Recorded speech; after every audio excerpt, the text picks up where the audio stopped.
Dulo.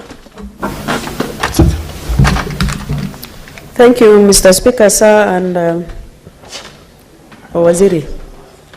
Now, I wanted, Mr. Speaker, sir, to ask a question on my county.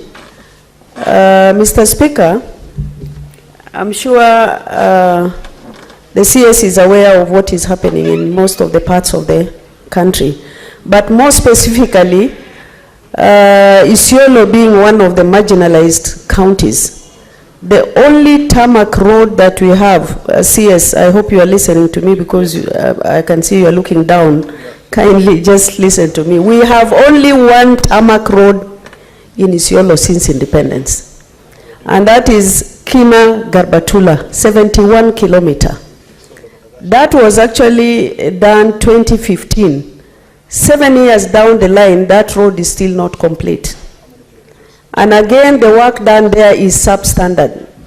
I am requesting CS Murkomen. I know you are passionate about marginalized counties. Kindly look into that road and see that it has been finalized. Secondly, we have a few roads, a final one, Mr. Speaker, kindly. No, you're making requests. You're supposed to ask questions. One question only. The request, maybe you'll make it if you visit. I think the CS has been very kind. He's invited all of you with issues to sit down with him. So I think those requests you can make them when you visit him. But for now, ask the minister a question, and it's only one single question that you are allowed to make now.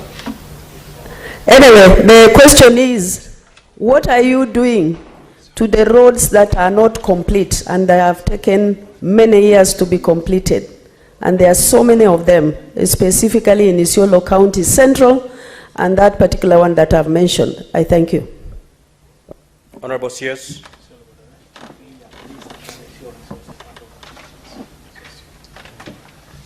Mr. Speaker, I agree with the Honorable Senator Fatuma Dulo, my deputy, my former deputy, Mr. Speaker, on this very important issue of marginalization.